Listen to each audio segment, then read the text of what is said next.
반갑습니다. 오늘 이제 142쪽 부처님 말씀과 마음공부 142쪽이네요. 100명의 사랑하는 사람을 가진 자에게는 100가지 괴로움과 슬픔이 뒤따른다. 그러나 사랑하는 사람이 없는 자에게는 괴로움이 없다. 그런 사람에게는 슬픔도 없고 번민도 없다. 이게 이제 우리가 통상 이제 생각하는 뭐 그런 사랑, 이제 그런 것이 아니고요. 100가지 애착하는 거. 그러니까 이제 이 사랑이라는 말을 이제 우리가 잘 알아야 되는데, 불교에서는 보통 이제 사랑 이러면 이건 이제 좋고 싫고, 이제 사랑이 생기는 과정이 어떠냐면 좋다 싫다라는 분별이 생기고, 좋은 것을 처음엔 그냥 좋구나 싫구나 이러다가 좋은 것에 대해서 너무 좋으니까 내 걸로 갖고 싶다, 내 사람으로 만들고 싶다, 이런 내 걸로 취하고 싶은 마음이, 애착이 생긴단 말이죠. 그래서 그 사람을 내 걸로 가지고 싶은 마음이 드는 마음, 이걸 이제 애착, 사랑 이렇게 얘기를 한 거예요. 근데 이제 그거의 반대말은 뭐냐면, 즉 여기서 말하는 사랑이라는 것은 취사간택심, 취하거나 버리려는 마음, 미움에 반대되는 의미로서의 사랑이거든요. 그래서 취하고 버리는 분별의 개념이 여기서 말하는 사랑이에요.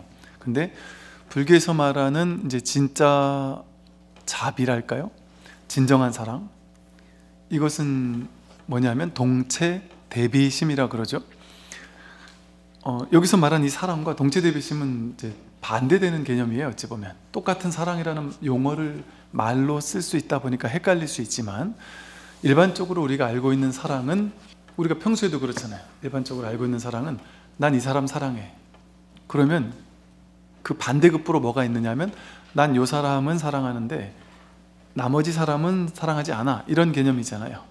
그러니까 내 자식을 사랑한다라는 것은 내 자식 아닌 사람들은 이제 이 자식보단 덜 사랑하는 거고, 내가 아끼는 사람이 있다라는 것은 아끼지 않는 사람이 있다라는 것이죠. 그러니까 둘이 항상 함께 다니는 거죠. 이렇게 분별의 개념으로서의 사랑이에요. 근데 그것은 진정한 사랑이 아니죠. 왜냐하면 사람을 둘로 나누니까. 평등하게 사랑하는 것이 아니라, 사랑하는 게 있으면 동시에 미움도 있고요, 내가 애착하는 것이 있으면 그 사람을 애착하고 사랑하면 반드시 그 사람과 헤어지거나, 그 사람이 마음이 떠나거나 내 마음이 변하거나, 아니면 끝까지 사랑한다 할지라도, 힘들겠지만 끝까지 사랑한다 할지라도 둘 중에 하나가 먼저 죽거나, 그렇게 해서 이별할 수밖에 없잖아요. 그러니까 과도한 집착을 통한 사랑은 이별의 아픔을 항상 동반하고 있죠. 그래서 과도하게 사랑하고 애착하면 반드시 괴로움이 있을 수밖에 없어요. 왜냐하면 그건 취하고자 하는 마음이기 때문에. 그런데 취하고자 하는 마음이 영원히 내 뜻대로 취해질까요? 아니거든요. 이거 꼭 사람만을 얘기를 하는 게 아니에요. 내가 갖고 싶은 것, 소유하고 싶은 것, 얻고 싶은 것, 이것을 영원히 내 뜻대로 가질 수 있는 사람은 이 세상에 아무도 없어요. 그거를 완벽하게 해내신 분이 부처님인 것이 아니에요. 부처님은 원하는 걸 완벽하게 해낼 줄 아는 분이냐? 그게 아니죠. 부처님도 원하는 걸 하려고 한 번 노력했는데 실패, 두 번 노력했는데 실패, 세 번 노력했는데 실패. 그럼 네 번째는 안 해버려요. 내 인연이 아닌갑다 하고 놔버린단 말이에요. 부처님은 그런 분이지, 부처님이니까 원하는 대로 뭐든지 다 이룬다, 나는 중생이니까 원하는 걸 못 이루는 나약한 존재인데 부처님은 마음만 먹으면 뭐든지 다 할 수 있는 분이야? 거짓말입니다. 그런 게 아니죠. 그러면 답 나온 거 아니에요. 사실 부처님이 나랑 다른, 놀랍게 색다른 분인 줄 알았는데 가만히 보니까 나랑 똑같은 거 아니에요. 부처님이. 그렇지 않아요? 나랑 똑같잖아요. 그러니까 우리는 성인을, 특출난 존재에게서 성인을 찾았잖아요. 근데 우리 노자 도덕경 배우면서도 그랬죠. 진짜 성인은 성인과 성인 아닌 사람을 둘로 나누어 가지고, 나는 성인이라서 너희들과는 달라, 난 이런 걸 하는 사람이야, 너희는 이런 거 못하지, 난 이런 사람이야 하고 성인을 높이 추앙하고 성인 아는 사람과 딱 다른 성인, 완벽한 성인, 그건 가짜 성인이에요. 가짜 성인. 근데 부처님은 그런 성인이 아니에요. 그러니까 즉 이런 완벽한 성인은 어떤 사람이냐면 성격도 원만하고 완전하고 화도 안 내고 욕심도 없고 모든 것이 깔끔하고 완벽한 사람이겠죠. 그죠? 근데 불교에서는 이런 성인을 말하지 않아요. 이거는 둘로 나눈 것 가운데 하나를 선택한 거잖아요. 근데 진짜 성인은 양변을, 이 성인은 뭐냐면 나쁜 건 버리고 좋은 것만 취한 게 성인이잖아요. 좋은 것만 취한 거예요. 그러니까 둘 중에 하나를 선택한 거예요. 그러니까 이건 반쪽짜리 가짜 성인인 거예요. 진짜 성인은 싫은 것도 버리지 않고 좋은 것도 취하지 않는 거예요. 그게 연기법을 깨달은 존재 아니겠어요? 선악이라는 게 둘이 아니다라는 걸 깨달은 존재인 거죠. 그러니까 악과 선이 둘이 아니니까 악도 버리지 않고 선도 취하지 않는 거예요. 이게 중도적인 지혜가 있는 성인인 거거든. 진짜 성인인 거거든요. 그러니까 이런 사람은 이런 성인은 어떤 삶을 살까요? 우리가 아까 말한 둘로 나뉘는 것 가운데 나쁜 건 다 버리고 좋은 것만 취하고 있는 성인, 그런 사람은 어떤 사람이래야 되냐 하면, 성인이라면 모든 게 완벽해야죠. 아프지도 않아야 되고, 얼굴도 원만하게 생겨야 되고, 화도 안 나고, 짜증도 안 내고, 욕심은 하나도 없고, 뭐든지 우리가 생각하는 거 완벽한 모든 모습을 다 갖춰서 그 사람 삶 자체가 깔끔한 사람, 그런 사람이 성인인 거잖아요. 원래가 일반적으로 생각하는 성인은. 그죠? 근데 부처님은 그렇지 않잖아요. 부처님은 그런 성인이 아닌 거예요. 양변에 이것이 뭔지를 깨달은 거예요.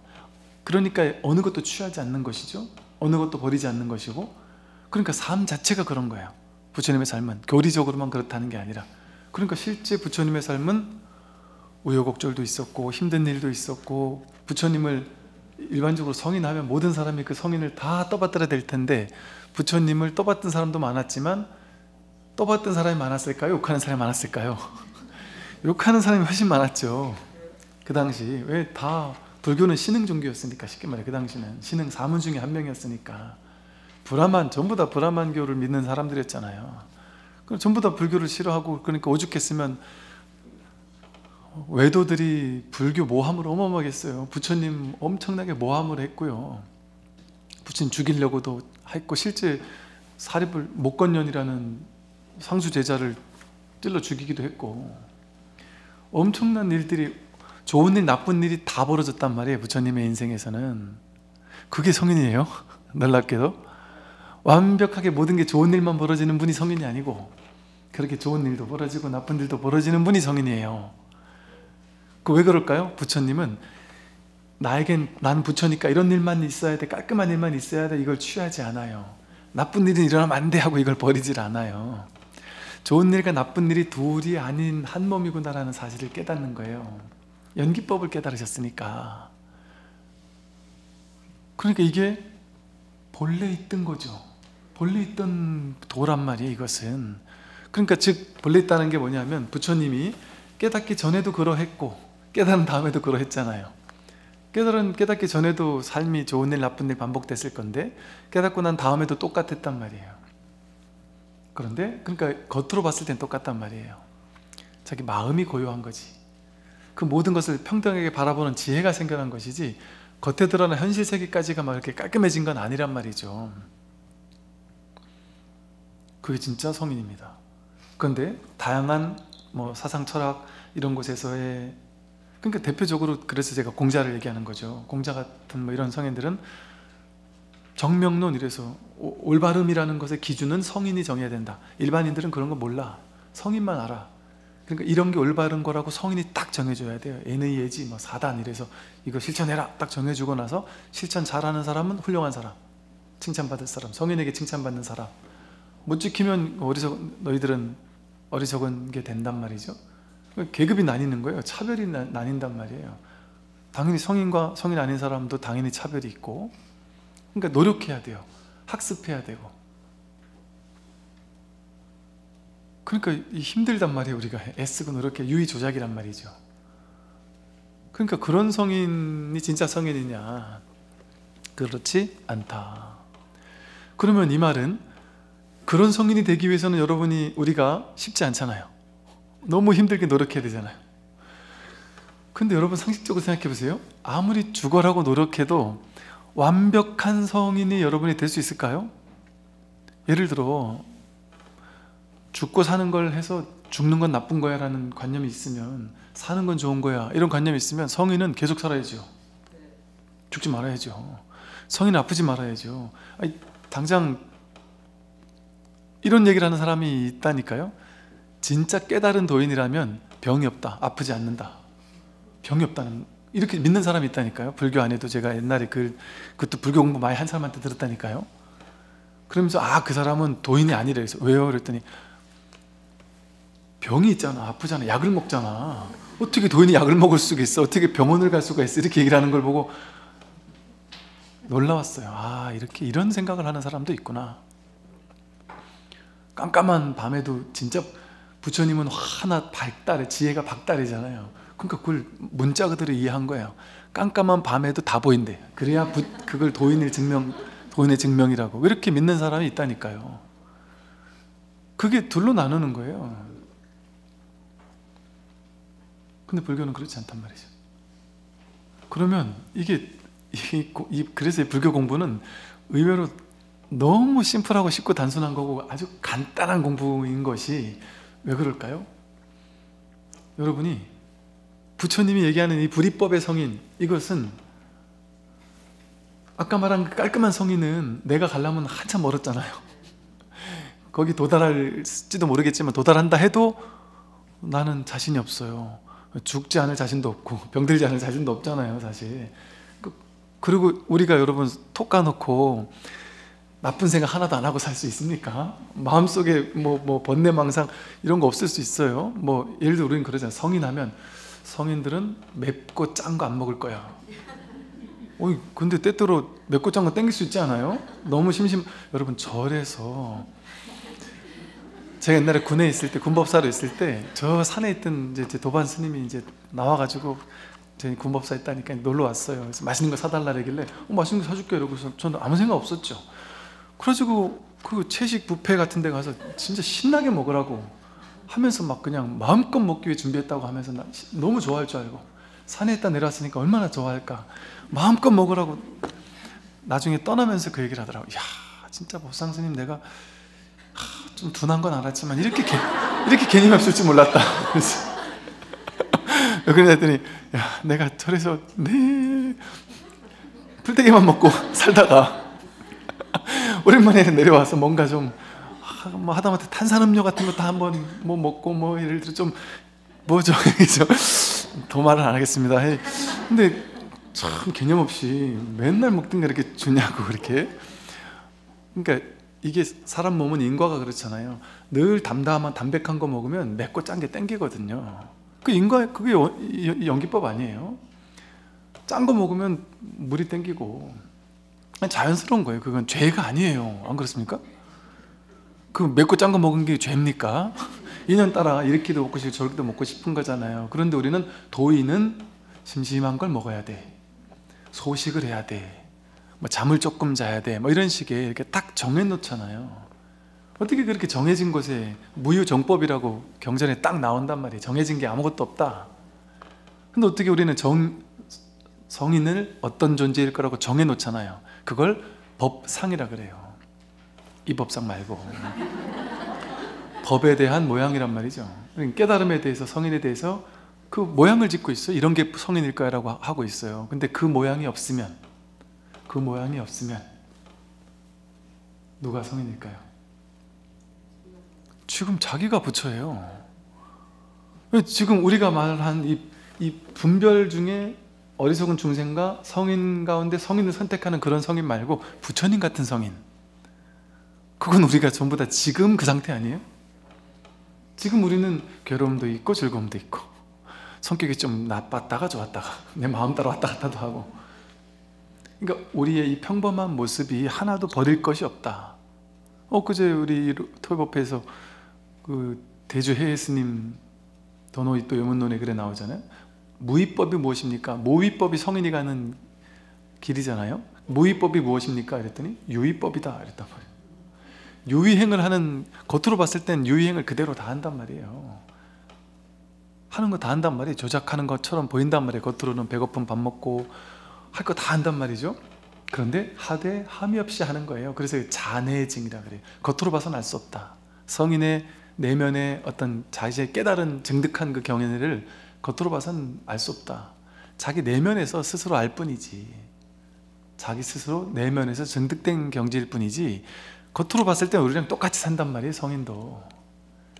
그러니까 진짜 성인은 분간할 수가 없는 거예요. 왜? 우리는 분별된 모습의 성인만을 찾으니까, 자기가 이런 게 성인일 거라고 딱 정해놓고 그 사람을 찾으니까 찾을 길이 없어요. 여러분 만나본 적 있습니까? 태어나서? 만나본 적 있을지도 몰라요. 근데 잠깐 만났을 때는 성인 같을 수 있어요. 근데 만나면서 계속 같이 살면 대부분 실망한다래죠. 왜 실망할까요? 자기 생각 속에 성인은 이런 거야. 근데 그거에 딱 맞는 사람을 어디 가서 찾을 거예요? 도대체 이 세상 천지에. 딴 사람은 다른 성인을 원한단 말이에요. 그럼 모든 사람에게 맞출 수 있는 성인이 있을까요? 불가능하죠. 그게 성인이 아니란 말이에요. 그러니까 신기하죠? 우리가 부처가 되기 위해서 어마어마한 노력을 해야 될 것 같은데, 지금까지 우리는 완벽하게 부처의 길을 걸어왔고 부처로 살아왔고 단 한순간도 부처가 아닌 적이 없었어요. 사실은, 진실은. 이거 그냥 교리적인 얘기가 아니에요. 정말이 그런 거예요. 다만 지금 내가 부처인데, 그리고 부처로 살고 있는데, 부처를 쓰고 있는데, 생각을 가지고 딴 생각하고 있을 수 있죠. 딴 생각하느라고 지금 자기 부처를 망각하고 있는 거예요. 이렇게 말하면 딴 데 관심이 딴 데 가 있단 말이에요. 딴 데 생각하고 치사, 간택하고 하는 거에 가 있다 보니까 늘 자기 부처를 쓰고 있으면서도 이거 그냥 모르고 있었을 뿐인 거예요. 그래서 이렇게 애착하고 집착하고 그 과도하게 취하고 과도하게 버리려는 생각, 그게 없는 거죠. 그래서 여기서 말하는, 혹은 이제 보통 일반적으로 우리가 쓰는 사랑이라는 것은 주로 애착이죠. 애착. 진짜 사랑이 아니에요. 왜? 난 이 사람은 사랑하는데 저 사람은 사랑하지 않아. 사랑하는 사람이 있다는 건 동시에 사랑하지 않는 사람도 있다는 거잖아요. 사람을 내가 사랑하는 사람과 사랑하지 않는 사람 둘로 나누는 거잖아요. 그건 진짜 사랑이 아니죠. 난 이 사람을 너무 사랑해. 그럼 나머지는 안 사랑한다는 거거든요. 둘로 나누는 거기 때문에. 근데 부처가 된다는 것은 그렇게 특정한 사람만을 따로 애착하는 이런 일이 있지 않다는 거예요. 그러나 겉으로 봤을 때는 친소관계가 있으니까 이 사람과 더 친하고 안 친할 수도 있고, 또 뭐 사기치고 이럴 만한 사람은 좀 피해 다니기도 하고, 겉으로 봤을 땐 다 한단 말이에요. 그러니까 우리가 그래요. 취하고 버리지 말라래고서 스님이나 뭐 성인들도 자기가 좋아하는 사람이 있고 싫어하는 사람이 있고 만나는 사람이 있고 안 만나는 사람이 있고, 좀 나쁜 놈들이 오면은 좀 피하기도 하고. 그러니까 제가 경전 보고서 그 경전에 그런 게 나왔다니까요. 대받았다가 이렇게 걸어오는데 부처님이 이렇게 가다가 멀리서 오는 걸 보고는 옆으로 피해 가더라고. 그래서 아난존자가, 부처님, 부처님께서 저 대받았다, 저놈이 나쁜 놈인데 부처님이 왜 피해 가십니까? 그랬더니 뭐라고 얘기를 했어요. 제가 그 기억이 안 나는데, 그냥 야, 이게 내 부딪힐 필요 없겠다 하면 그냥 이렇게 피해가기도 한단 말이에요. 그럼 그걸 겉으로 봤을 때는 부처님도 있는 그대로 받아들이질 않네, 이렇게 생각한단 말이죠. 그게 겉으로 봤을 때의 판단이에요. 그러니까 그걸 하되 함이 없이 하는 거예요. 이렇게도 하고 저렇게도 하고 인연 따라 다 한단 말이에요. 그러나 거기 과도하게 얽매이지 않을 뿐이지, 과도하게 사로잡히지 않는 것이지, 그 근본이 뿌리가 다르지 않다는 걸 깨닫는 거예요. 근원이 다르지 않다. 그렇다고 해서 겉에 드러난 이 현상세계가 다르지 않은 건 아니에요. 그래서 이 두 가지 측면을, 현상세계에서는 사법계를 쓰고 산다, 현실세계의 법계를 쓰고 살고, 이 깨달음의 이 안목의 자리에서는 이법계, 이 자리에 딱 뿌리 내리고 있다. 그러니까 이법계 자리에 딱 뿌리 내리고 있으면서 현실에서는 사법계를 무궁무진하게 응용하면서 취할 것 취하고 버릴 거 버리면서 산다는 거예요. 그러니까 무위법이 뭐냐? 유위법이다 이런단 말이에요. 겉으로 봤을 땐 유의법을 행하는 것 같아요. 우리랑 똑같이. 그러니까 우리랑 부처님은 똑같아요. 근데 우리는 그 분별 가지고 그렇게 하는 거고, 부처님은 그 분별에 집착함 없이 분별의 뿌리가 공한 줄을 알고 그 분별을 쓰는 거예요. 자유자재를 쓴단 말이에요. 그 공한 줄 알고서. 그러니까 우리는 모르고 쓰는 거, 모르면서 이게 진짜인 줄 알고 쓰는 거잖아요. 좋은 건 진짜 좋은 건 줄 알고 싫은 건 진짜 싫은 건 줄 알잖아요. 근데 부처님은 좋고 싫을 게 없다는 걸 알지만 인연에 응해서 활용한단 말이에요. 자제하게. 아, 이 사람한테 내가 지금은 안 되겠구나, 이 사람은 지금 내가 이렇게 해야 되겠구나 하고 그걸 알고 쓴단 말이죠. 이게 그래서 알고 쓰는 것과 모르고 쓰는 게 다르죠. 깨닫고 쓰는 것과 깨닫지 못하고 쓰는 게, 깨닫고 못하니까 이거 실제인 줄 아니까 막 심각해진단 말이에요. 내 뜻대로 안 됐을 때. 근데 인연을 알면은 과도성이 사라져요. 좋아해도 과도함이 사라지고 싫어해도 과도한 게 사라지고. 그러니까 이걸 애착 사랑이라고 말하기가 어려워요. 좋아하는데 좋아하는 법 없이 좋아하는 거예요. 싫어하는데 싫어하는 법 없이 싫어하는 거예요. 그러니까 다 할 건 다 한단 말이죠. 이게 중도의 안목에서 좋아하고 싫어하는 취사간택을 쓰면서도 취사간택에 얽매이지 않고 취사간택을 쓰는 거예요. 하되 함이 없이 한다. 이걸 중도라고 해요. 머무는 법 없이 마음을 낸다. 집착 없이 무엇이든 한다 하는 것이거든요. 근데 이제 세속의 사랑, 세속의 애착, 세속의 미움, 이것은 거기에 끌려가 다니는 거잖아요. 그러니까 그렇게 하게 되면 100가지를 무언가를 사랑하고 애착하면 100가지 괴로움과 슬픔이 뒤따라요. 왜? 내가 애착하는 100가지 언젠간 반드시 사라질 거거든요. 그거 사라질 때 우리 괴롭지 않겠습니까? 그런데 그 애착하고 사랑하는 그곳이 없는 자에게는 괴로움도 없죠. 그런 자에게는 슬픔도 없고 번민도 없습니다. 그러니까 이게 간단한 얘기인 거예요. 여러분이 그렇다고 해서 이걸 보고서는 아, 불교는 진짜 매정하고 메말랐고, 야, 불교는 그럼 뭐 그냥 불교는 심심하고 담담하고 뭐 사랑도 안 하고 뭐 자식 사랑도 안 하고 기뻐도 기쁜 줄도 모르고 돌처럼 살아야 되는갑다 이렇게 생각하잖아요. 그게 아니에요. 하되 함이 없이 한다고요. 사랑하고 애착하고 미워하고 다 한단 말이에요. 근데 그 뿌리가 공한 줄 아니까 거기에 과하게 얽매이지 않을 뿐이지 다 한단 말이에요. 오히려 더 열정적으로 할 수도 있어요. 그래서 이거 다음에 나오나? 그래, 네, 다음에 딱 나오네요. 이런 말이 나와요. 지혜로운 사람이라고 고락의 감정, 괴롭다, 즐겁다라는 감정을 느끼지 않는 것은 아니에요. 사실은 어리석은 사람보다 감정적으로 더 예민할 수도 있어요. 다만 지혜로운 사람은 즐거움을 만나도 함부로 행동하지 않고 괴로움에 부딪혀도 그로 인해 공연히 근심을 더하지 않아서 괴로움과 즐거움의 감정에 구속받지 않고 그 모두를 놓아버릴 줄 알아 감정의 굴레를 벗어나 자유롭다. 암경에 이렇게 나왔단 말이에요. 그러니까 깨달은 사람이 감정이 없다 이게 아니란 말이에요. 감정이 있단 말이죠.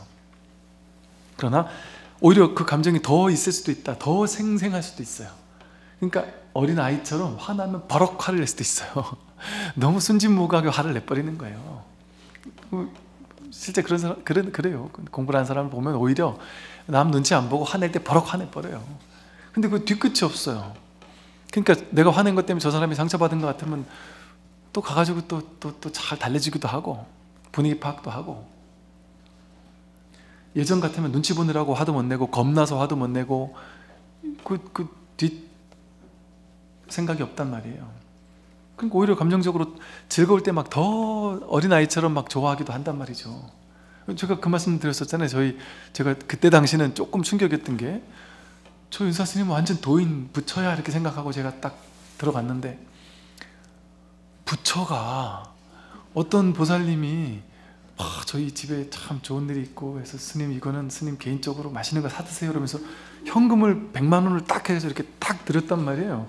그러면은 이제 부처니까 저희 생각에는 저 불전원 갖다 드세요 이러든지, 아니면 저 어디다 하세요 뭐 한다든지, 저는 돈을 받지 않습니다, 돈은 저희에게 주지 마십시오 뭐 이런다든지, 아니면 뭔가 이럴 걸 예상을 하고 있었단 말이에요. 근데 막 까르까르 웃으면서 막 진심으로 신나하시면서 당신이 뭐 저 막 인도에도 그렇고 막 전국 각지에 막 불사하는데 수십억이 막 들고 이러는 불사를 하시는데 그 100만 원 받았다고 뭐 좋을 게 있겠어요. 근데 막 그냥 어린 아기처럼 신나시면서 맛있는 거 사 먹겠다고 그러면서 가고 나서 우리한테 이제 막 질문해요. 그냥 그 질문할 때도요.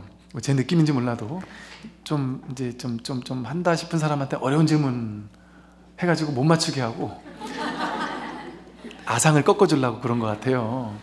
그래서 네 모른다 이렇게 칭찬을 안 해줘요. 근데 또 조금 약간 좀 힘들어하고 좀 뭔가 부족한 듯한 걸 느끼고 이러는 분한테는 정말 쉬운 거, 야 저거 나한테 물었으면 내도 알 텐데 너무 쉬운 걸 물어봐서 그걸 딱 답을 하면 막 박수를 치면서 막 신나하시면서 옛다 하면서 용돈을 이렇게 주고 그냥 천진한 동자승 같은 모습을 또 보일 때도 있단 말이에요. 그러다가 또 당신이 시봉하러 갈 때는 가방에 이렇게 챙겨야 하는 물품들이 있거든요. 그거 하나 못 챙겨왔다고 소리 지르면서 막 그냥 막 화를 버럭 낼 때도 있으시고. 근데 어마어마하게 큰 행사, 엄청난, 제가 이거 시봉하고 가는데 이게 뭘 챙겨야 되는 항목이 있는데 그 가운데 요만한 거 하나 안 챙겨왔다고 막 난리 나게 혼난 적이 있었거든요. 근데 종정 스님까지 참석하시는 어마어마하게 큰 행사, 거기서 이거를 어떻게 선양하는 행사인 거예요. 이걸 안 가졌어요. 와, 그래가지고 우리 그 같은 이제 시봉하는 스님들 8명 정도가 있었는데 그 8명이 일동 긴장을 해가지고 우린 죽었다. 다들 이걸 누가 스님에게 가서 말씀드릴 것이냐 서로 미루고 막 겁인을 내고 막 이러고 있는데, 야, 그 얘기를 했는데 순간 살짝 표정이 눈동자를 딱 맞춰주시더니 이러더니 그냥 끄고 끝이었어요. 그냥 행사에서는 막 이게 막 저 해서 이게 참 이게 이렇게 됐다 이렇게 하시고, 그리고 두 말 안 하시더라고요. 그 다음에 따로. 그러니까 이게 참 종자불서 어떤 말이 우리가 이렇게 우리가 판단할 수 없는 것 같아요. 그분들 우리 식대로 우리 생각 가지고 뭐 판단하고 이런 게 불가한 것 같아요. 그러니까 이거 모르겠는 거예요 도대체. 그러니까 모를 뿐이에요. 그냥 어떨 때는 별거 아닌 걸로 이게 이렇게 화낼 일이야 싶은데 화내시고, 어떨 때는 분명히 화내도 될 일인데 안 내기도 하시고, 참 신기한 그랬었죠. 그래서 이렇게 공부인이라고 해서 우리가 생각하는 것처럼 그렇게 막 거룩하기만 하고 조용하기만 하고 이런 게 아닐 수도 있단 말이에요. 주로는 자신의 업습, 자기 성격의 경향성이 있잖아요. 그게 한동안 유지가 될 거예요, 주로가. 그리고 이제 오히려 그렇게 더 순수하니까 더 화날 때 오히려 더 바로 화를 낼 수도 있고, 더 좋을 때 더 그냥 막 신나할 수도 있고, 그러니까 꼭 또 이것만이 또 정답인 건 아닐 수도 있고, 또 그냥 늘 원래 성격 자체가 좀 담담한 사람 같으면 뭐 그냥 늘 담담할 수도 있고, 그러니까 그 겉모습의 어떤 도라는 이런 것이 겉모습 속에 담길 수 있는 게 아니란 말이죠. 그건 우리가 믿고 싶은 하나의 신화 같은 어떤 믿음일 뿐인 것이죠. 그 다음을 보면요, 사람들은 흔히 깨끗하고 더러움에 차별을 둔다. 그러나 사물의 본성은 깨끗한 것도 더러운 것도 없다. 우리 마음이 집착하기 때문에 깨끗한 것을 가지고 가까이 하고 더러운 것을 멀리 하는 것이다. 그러므로 집착하는 마음, 편견을 떠나면 모든 존재는 깨끗하다. 더럽다, 깨끗하다. 또 이 사람은 훌륭한 사람이다, 훌륭하지 못한 사람이다. 또 이제 우리가 그러잖아요. 아, 있어 보인다? 뭐 있어 보이지 않는다. 또 그 사람은 좀 뭔가 이렇게 사람이 품이 있지 않아? 뭐 이렇게 기품이 있지 않아? 이러고, 아, 그 사람은 막 없어 보이지 않아? 뭐 이런 식의 이게 판단 평가를 하죠. 잘났다, 못났다, 청정하다, 청정하지 못하다, 깨끗하다, 더럽다, 이제 이런 식의 차별을 둔단 말이죠. 그 차별을 두기 때문에 잘났다 못났다라는 게 둘로 나뉘고, 그러니까 좋은 거는 내가 더 갖고 싶고 싫은 건 버리고 싶은, 좋은 거는 더 취하고 싶고 싫은 건 버리고 싶은 그런 둘로 나뉘는 분별심이 생겨나잖아요. 근데 이 무분별지라는 말은 본래 그런 게 없다는 거잖아요. 본래 그런 게 있을까요? 정말? 정말 우리 인생에 훌륭하고 훌륭하지 못한 사람이 정해져 있을까요? 잘나고 못난 사람이 정해져 있을까요? 우리는 이제 학교 다닐 때 배우기를 어릴 적 학습 과정에서 애초에 분별을 가지고 등수를 나누는 것이 이렇게 체화되어 있어요.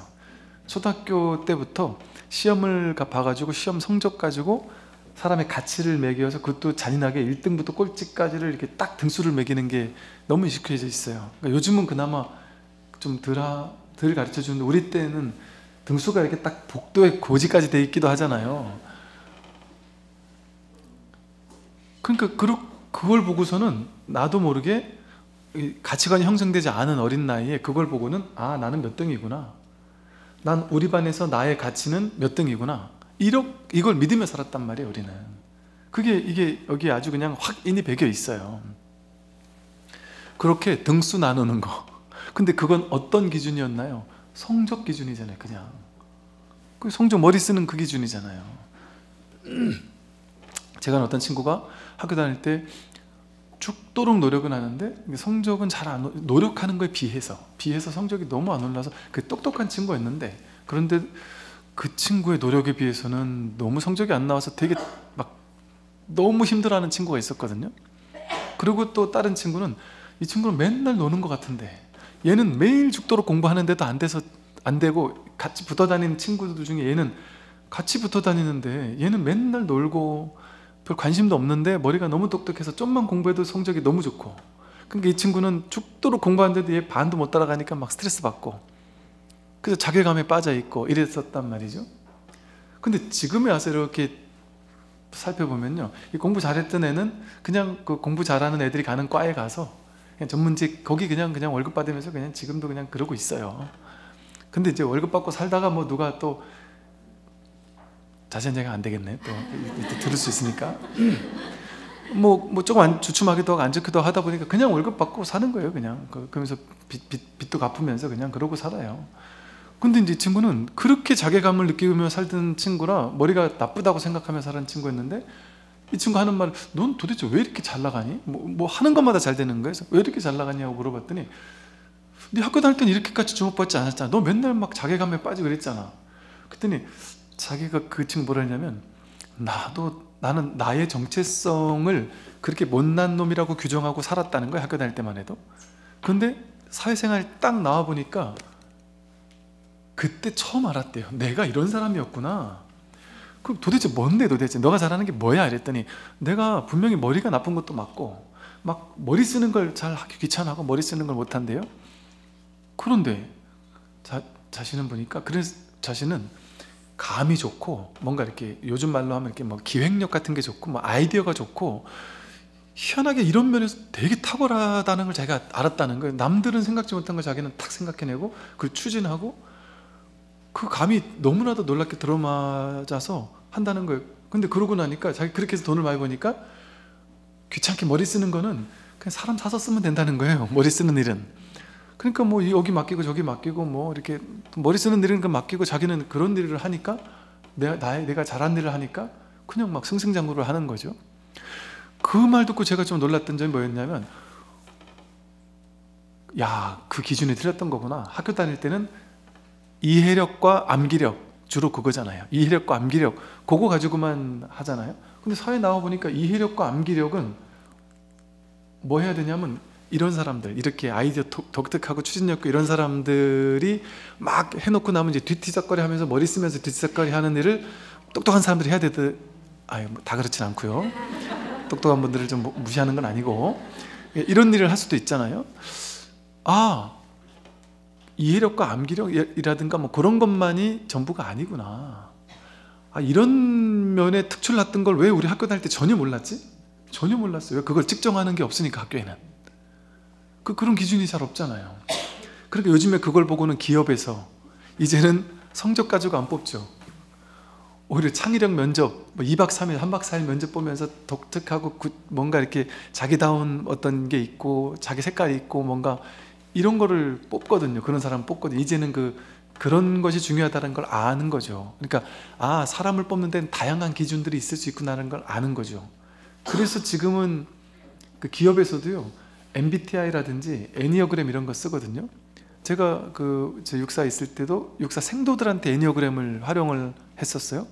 제가 애니어그램을 공부하면서 놀랐던 점이 사람의 성격적 유형이 있다는 거예요. 자기가 완전히 매진하는 어떤 경향성이 있는데 그걸 이렇게 이 사람은 어디에 특화됐다는 걸 이렇게 보여줘요, 쉽게 말하면.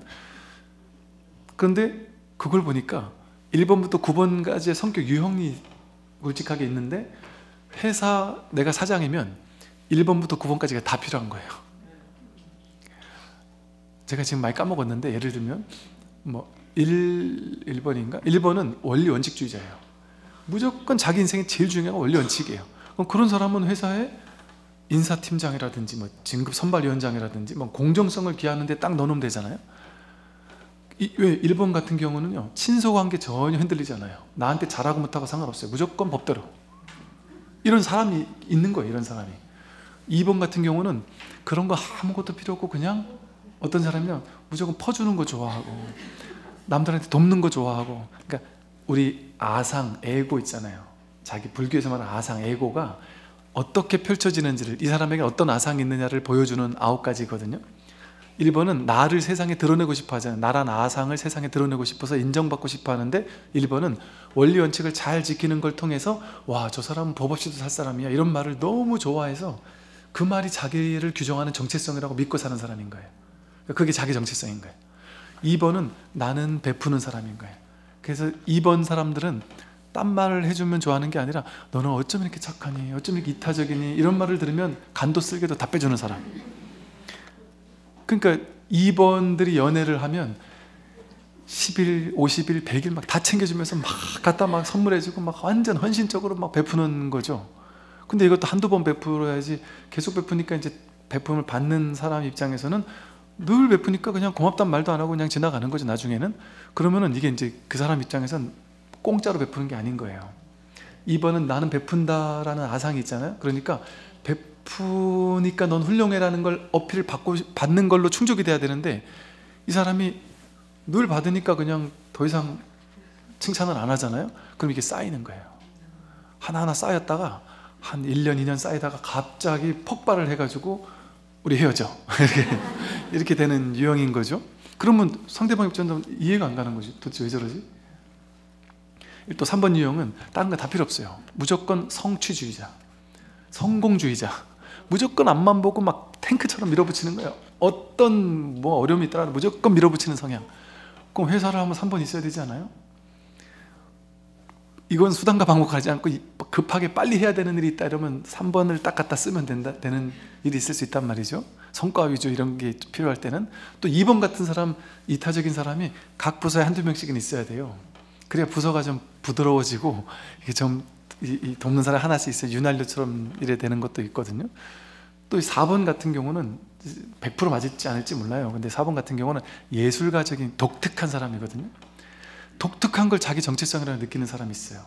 예술가, 뭐 미적 이런 사람들은 남들과 똑같은 걸 되게 경멸해요. 그래서 뭐를 해도 독특하게, 스타일도 독특하고 자기만의 특별한 개성을 가지고 그걸 자기 정체성으로 느낀단 말이에요. 그러니까 그런 사람은 특출난 아이디어, 뭔가 뭐 이게 뭐 개성 있는 아이디어라든가 뭐 이런 것들을 잘 내는 거예요. 자기 개성이 강하고 어떤 아이디어가 좋은 사람들, 이런 사람들이 이제 뭐 디자인 뭐 이런 쪽에서는 그런 사람이 또 필요하겠죠. 5번 같은 경우는 두루두루 아는 거는 관심 없어요. 하나를 깊이 파는 거, 학자 같은 스타일. 나는 안다가 자기 정체성이에요. 4번은 나는 독특하다인데 5번은 나는 안다. 많이 한 가지 깊이 알고 싶어 하는 거예요. 그냥 깊이 아는 걸 통해서. 그러니까 그런 사람은 교수나 연구원 같은 거 시키면 그거 뭐 깊이 파는 거, 두루두루 대인관계 관심 없어요. 그냥 혼자 앉아놓고 그냥 연구만 시키면 너무 잘하는 거예요. 그리고 이야, 너 대단하다 해놓으면 막 죽도록 연구한단 말이죠.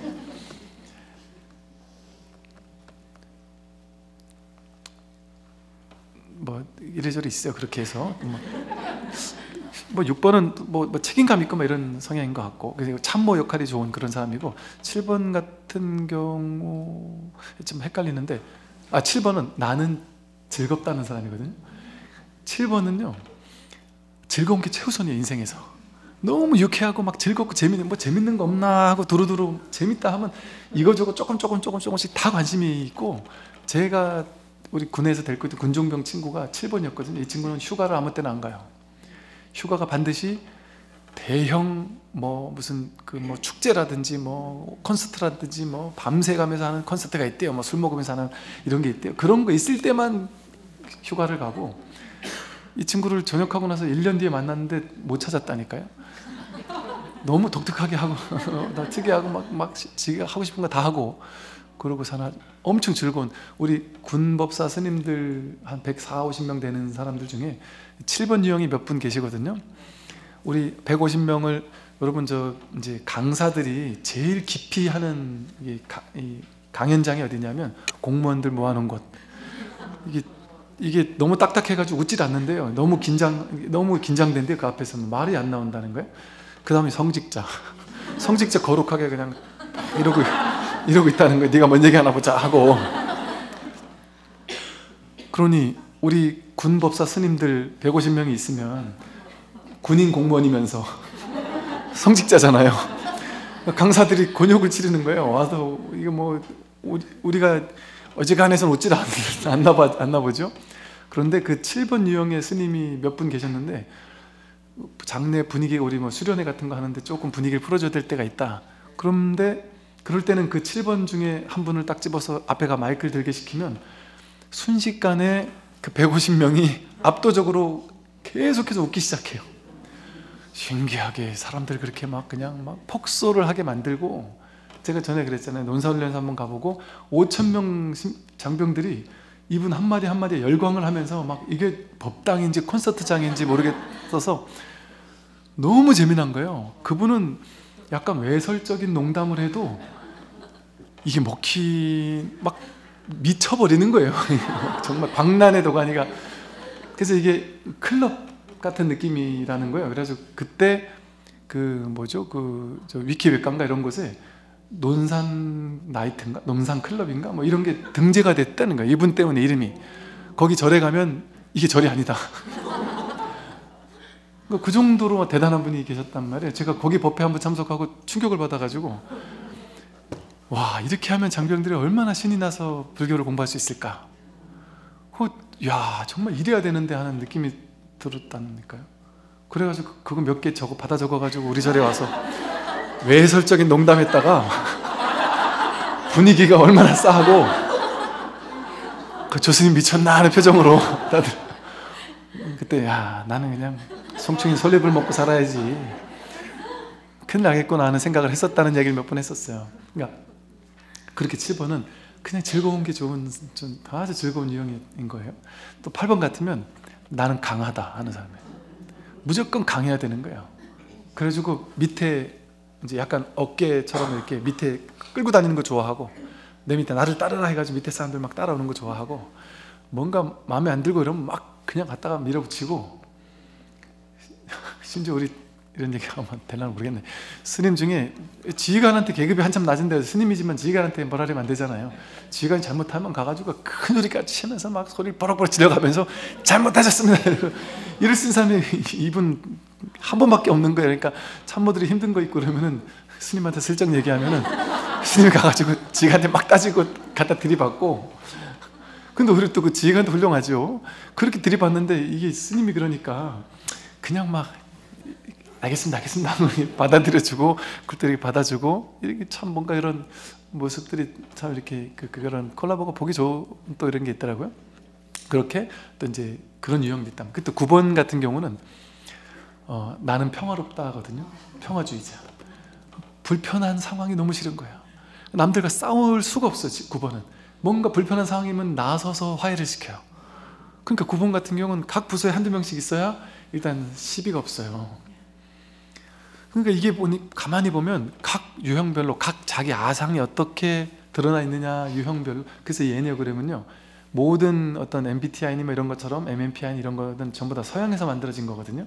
근데 이 애니어그램만이 동양을 기반으로 만들어진 거예요. 그러니까 이게 우리 마음 공부랑도 상당히 어울려요. 우리 불교에서 말하는 아상, 에고, 아상이 어떻게 드러나고 있는지 이게 공부하니까 재밌더라고요. 선생님은 몇 번 유형이세요? 그건 여러분들 알아서 이제 제가 그걸 말해버리면 사람들이 이렇게 고정화 시켜가지고 저 사람 이런 사람일 거야 이렇게 정하기 쉬운데, 실제로 그것 때문에 저는 그 애니어그램을 전문 교육을 엄청 많이 받아서 자격증까지 있는데, 그 애니어그램 교수님하고도 대판 붙은 건 아니지만 그분은 사람은 한 번 애니어그램 유형이 정해지면 죽을 때까지 안 변하다 주인자예요. 안 변한다는 거예요. 근데 말이 되냐 그게. 어떻게 사람 성격의 유형이 안 변할 수가 있느냐. 정해진 게 없는데, 아상이라는 게 고정된 자기라는 주체성이 없잖아요. 근데 이런 어떤 심리학 같은 경우는요, 사람은 어떤 자기 고유한 어떤 성격의 경향성이 딱 고정되어 있다고 믿어요. 원래 서양의 심리학 자체가 그래요, 원래가. 근데 원래 진리에서 그렇게 정해진 게 있을 수가 없잖아요. 끊임없이 재행무상으로 변해가는 건데, 이게 인터넷 카페나 이런 데 보면요, 유형별 카페가 있어요. 그러면 예를 들어 2번 카페는 다들 모여가지고 사회복지단체 맨날 봉사 다니고, 1번 카페면 만나면 자기가 옳다고 싸우고, 3번 카페는 서로 가면은 내가 대장하겠다고 회장하겠다고 이럴 수 있고, 4번 같은 게 아예 카페를 안 하죠. 독특하게 자기끼리 혼자서 4번 5번은 그런 걸 안 할 것이고, 이런 식의 이런 게 있고, 남편이나 아내나 자식들 그 유형을 대충 보면은 이게 이제 다루기가 쉬워요. 저 사람 왜 저러는지 이제 이해를 해요. 저 사람 왜 저러는지 이해를 못 하다가 나중에 그걸 딱 보면 저 사람 몇 번이라서 저러는구나. 왜냐하면 발끈하는 게 달라요, 유형별로. 나는 저 사람 왜 저기서 발끈하지? 나한테는 아무 문제가 안 되는데 저 사람은 그게 엄청난 문제인 거예요. 나는 착하고 착하지 않은 게 아무 상관이 없는데 2번 유형한테는 착하고 봉사한다는 게 너무 큰 거거든요. 그러니까 그 사람이 제일 듣기 싫은 말은 너 왜 이렇게 이기적이야? 예를 들어 이런 말을 들으면 죽기보다 싫은 걸 수 있겠죠. 근데 그런 말을 듣고 나면 이 사람은 충격을 받는 거예요. 남들한테는 아무것도 아닌데. 근데 이 사람한테는 막 그냥 3번 유형인 사람이 나는 성공한다는 사람이에요. 근데 2번한테 야, 넌 대단해. 넌 정말 내 식으로 칭찬하는 거죠. 너는 뭐든지 잘해. 이렇게 칭찬해봐. 2번한테는 별 감흥이 없는 걸 수 있단 말이에요. 2번이 좋아하는 칭찬을 해줘야지. 이런 식으로 이게 재밌어요. 그래가지고 나중에 기회가 되면 한번 해보든지 한번 해볼 수 있을 것 같고, 그래서 이게 이제 자기 아상이 어떻게 이렇게 흘러가는지, 남들이 어떤 방식으로 아상을 표출하고 있는지를 좀 볼 수 있는 그런 재미난 이제 계기가 되기도 하더라고요. 애착이 있으면 좋고 나쁨을 가리게 되고, 좋고 나쁨을 가리게 되면 더욱더 애착하는 마음이 커진다. 좋고 나쁨을 가림과 애착하는 것은 서로 고리가 되어 더욱 얽히고 깊어진다. 그러므로 애착으로부터 자기 자신을 잘 다스려 탐욕에 물들지 않도록 하라. 이게 그거잖아요. 애착이 있으면 좋다 나쁘다가 생기게 되고, 좋고 나쁘가 있으면 거기에 따라 또 더욱더 애착하게 되죠. 그게 더욱더 고리가 돼서 얽히고 깊어지는 거죠. 그래서 좋다 나쁘다 옳다 그르다 이런 어떤 분별, 그것만 내려놓으면 아무 일이 없어요. 그냥 이 세상에는. 그래서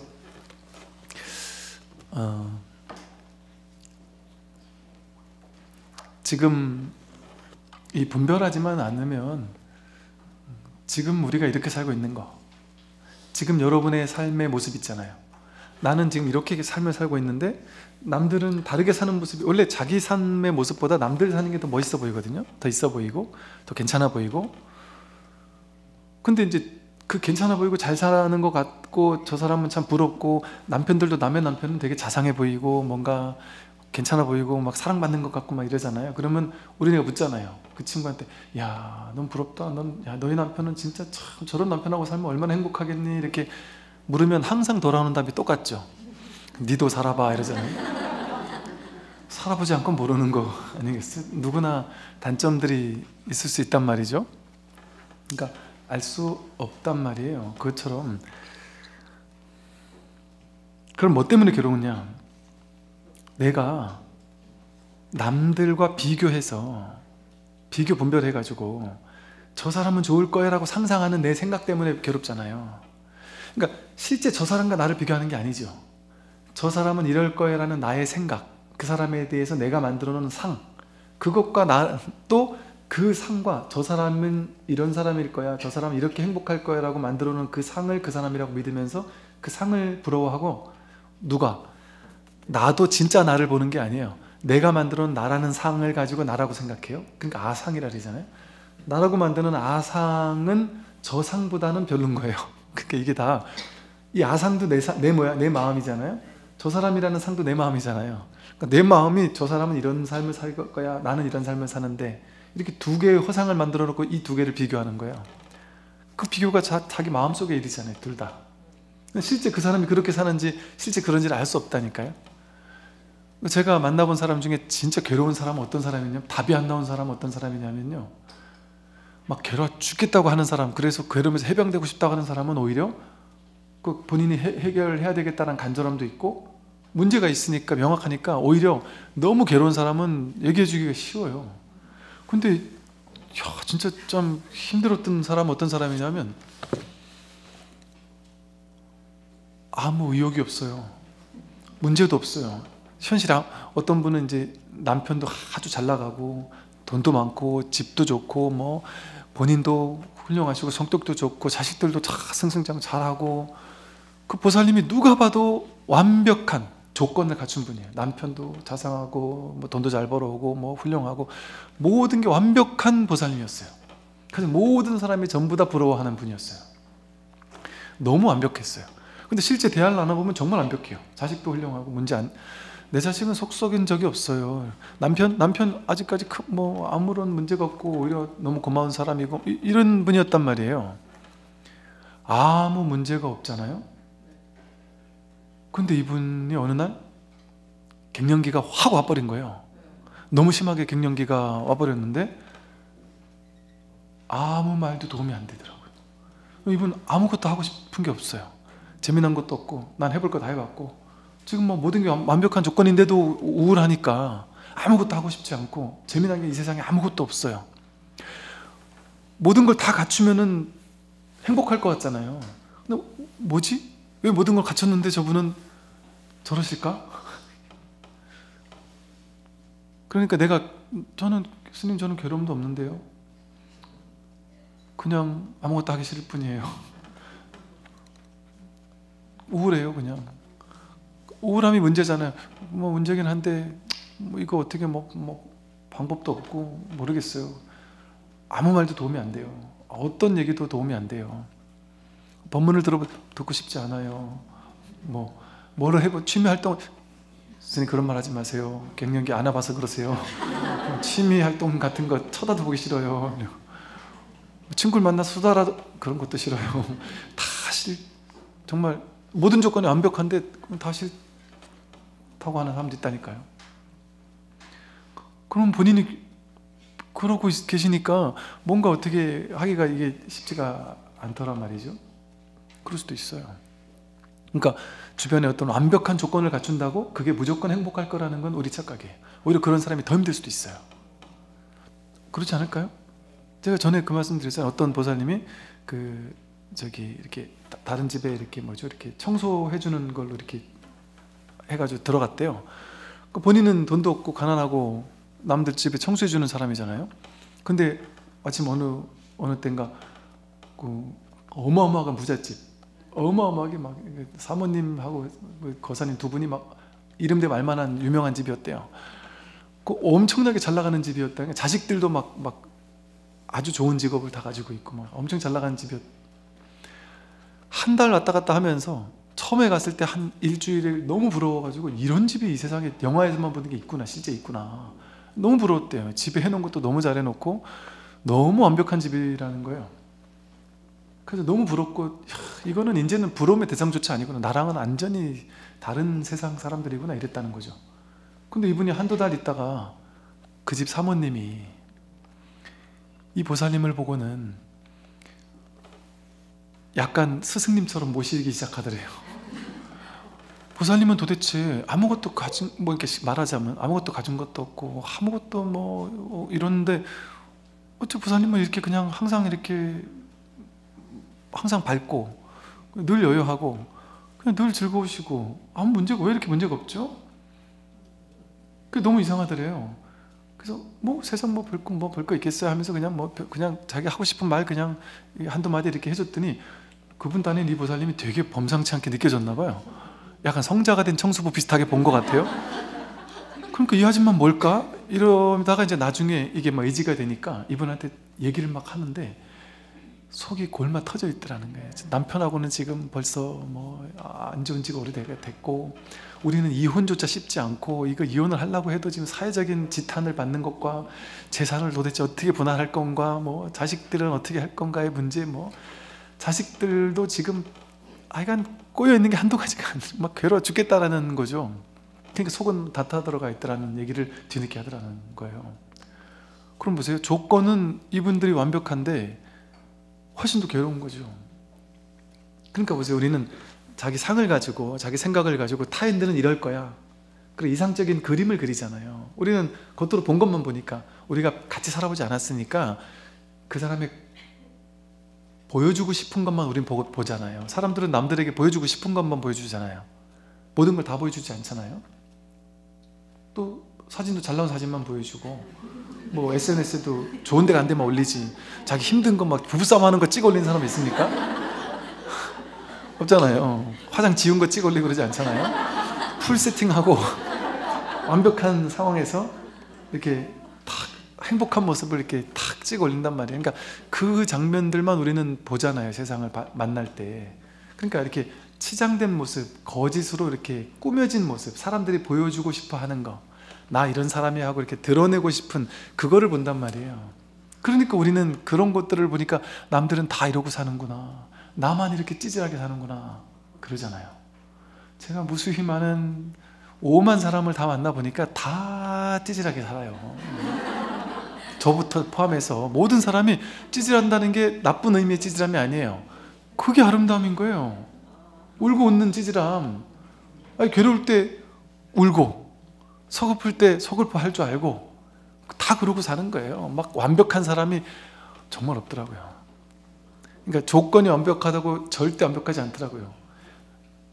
놀라운 거는 마음이 아름다우면, 마음 공부가 돼 있으면 조건이 좋으면 좋은 데서 더 행복하고, 마음이 훌륭하신 분들은, 지혜로우신 분들은 조건이 아무리 힘들어도 거기서 행복한 거예요. 그냥. 그러니까 이게 정말 물질에 달린 게 아니구나, 외부 조건에 달린 게 아니구나, 자기 마음 공부만 하면 그게 행복이지 조건하고는 상관없거든요. 근데 이제 인간의 사회는, 중생의 사회는 항상 상을 가지고 사는 것이거든요. 그러니까 금강경의 핵심은 모든 괴로움의 원인은 상에 있다. 상을 타파하면 범소의 상은 계시 허망이다. 모든 상은 전부 다 허망해서 상이 그게 실제 아닌 줄만 알면 곧장 부처를 보리라 그랬잖아요. 여러분 옆에 사람들을 볼 때마다 저 아줌마는 뭐 저런 옷을 입고 오고 얼굴이 항상 밝고 뭐 비싼 가방을 입고 뭐 어쩌고 하면 그걸 가지고 이런 사람일 거라고 상상하잖아요. 근데 그 상상, 그 모양, 그거 내려놓으면 어떨까요? 약견재상비상, 그 상이 아님을 보면 한 사람을 볼까요? 그 사람에게 잘난 사람이나 못난 사람을 볼까요? 훌륭하거나 못난 사람을 보지 않죠. 그건 내 상이니까, 내가 만들어 놓은 상이잖아요. 그러니까 존재 자체를 바라보게 돼요. 어제 바이런 키티 책에 이렇게 나오거든요. 성인은 그냥 존재한다. 어떻게 존재하느냐? 설거지를 하고, 밥하고, 빨래하고, 청소하고, 업무 보고, 그렇게 존재한다. 그게 성인의 삶이다. 이렇게 나온단 말이에요. 그 낱낱이 매 순간순간에 하나하나가 전부 다 평등한 가치를 지닌, 더 귀하거나 더 못한 것도 없고 더 잘나거나 못난 사람도 없고 모든 일이 평등해진단 말이에요. 일체가 둘이 아니게 평등해진단 말이죠. 상으로 바라보는 게 아닌 거예요. 그 존재 자체로 바라보는 거예요. 상을 깨고 보는 거죠. 그러니까 해석하는 것이 아니고 뭔가 이렇게 해석하고 저렇게 해석하고 이거를 가져야 되고 저걸 버려야 되고 하면서 뭔가 행위하고 있는 게 아니라, doing이 아니라 being, 그 있는 거예요. 이렇게 존재한단 말이에요. 매 순간순간. 그러니까 다른 존재에게서 행위하고 있는 어떤 유의 조작의 그 모습을 보고 그 상을 보는 게 아니라 그 사람의 존재 자체를 보는 거예요. 그 사람이 뭘 하지 이거에 관심 있는 게 아니라 그 사람의 존재 자체, 행위 자체, 삶 자체, 그 진리성을 본단 말이에요. 내가 무슨 일을 하든 똑같이 설거지를 하고 있는데 A는 중생이에요. 설거지를 하고 있는데 중생이에요. B는 설거지를 하고 있는데 성인이에요. 겉으로 봤을 때 똑같이 설거지를 하고 있어요. A는 설거지를 하면서 오만 가지 생각하고 이거 빨리 끝내고 내가 좀 쉬어야지, 내가 평생 손에 이거나 하면서 내가 무슨 피부 습진이나 생기면서 평생이 뭔 짓이냐 뭐 이러면서 온갖 생각을 하면서 설거지를 할 수 있을 것이고, 그냥 이 존재인 사람은 아무 생각이 없어요. 그 해석하고 판단하지 않아요. 그냥 손에 닿는 물의 감촉을 알아차리고 이 설거지를 하는 이 느낌을 알아차리고 있고, 그 순간에 있단 말이에요. 존재하고 있단 말이에요. 그뿐이란 말이에요. 거기 무슨 속삭임이 있을 게 있어요? 무슨 좋으니 나쁘니 할 게 있습니까? 그건 다 자기 생각으로 해석하고 판단한 거잖아요. 그게 없으면 그냥 설거지를 할 뿐이지, 설거지하는데 여기에 뭐 좋은 게 있고 나쁜 게 있어요? 그러니까 설거지하는 이게 법이란 말이에요. 진실이 드러나 있단 말이죠. 근데 우리는 이 설거지하는 여기에서 법이 되지 못하는 게 자기 생각 때문에 그런 거죠. 지금 법이 설거지를 하고 있잖아요. 부처가 설거지를 하고 있잖아요 지금. 근데 여기서 부처를 보지 못하고 자기 생각과 해석과 판단 속에 자기가 만들어진 그림, 그림으로 나는 비참하게 평생 설거지나 하다 죽어갈 거야, 이런 사람을 만나고 있잖아요. 그 자리에서. 그죠? 그러니까 지금 우리가 살고 있는 이게 그대로 존재 자체고 이게 그대로 진리예요. 근데 우리는 있는 그대로를 있는 그대로 보지 않고 자기 생각을 믿고 사니까, 분별을 믿고 사니까, 그러니까 괴롭다라는 어떤 망상이 일어나서 우리를 집어삼킬 뿐인 거였죠. 부처를 올려다보지도 않고 중생을 내려다보지도 않는다. 내 밖에 사나 대지가 있음을 보지도 않고 내 안에 보고 듣고 느끼고 아는 것을 인식하지도 않는다. 마치 죽은 사람이 모든 것을 버려 고요하듯이 좋다 나쁘다는 일체 분별을 모조리 떠나서 세상 만사 모든 것의 분별이 없어진 다음에야 세상 만사와 하나 되어도 어긋남이 없게 된다. 부처를 올려다보지 않아요. 중생을 내려다보지 않아요. 이게 분별이잖아요. 보고 있는 이 봄 이 자체가 부처인데, 부처를 올려다보고 중생을 내려다본다는 건 내가 보고 있는 대상에 꽂혀가지고 이 사람은 부처구나라고 분별하고 이 사람은 중생이나라고 분별해서 부처는 올려다보고 중생은 내려다보고 내 바깥으로 이렇게 분별하고 있는 거잖아요. 근데 보고 있는 이놈이 부처란 말이에요. 그렇게 부처가 내 바깥에 둘러 나뉘지 있지 않아요. 거기서 상을 빼면 부처를 올려다보고 중생을 내려다보는 게 아니라 평등한 부처뿐이에요. 부처뿐. 이것뿐 한단 말이에요. 진실 하나뿐이에요. 이 세상은. 두 개, 세 개, 네 개로 나눠지지 않아요. 잘나고 못난 게 없고 옳고 그른 게 없고 높고 낮은 게 없고 훌륭하고 비참한 게 없어요. 다 평등합니다.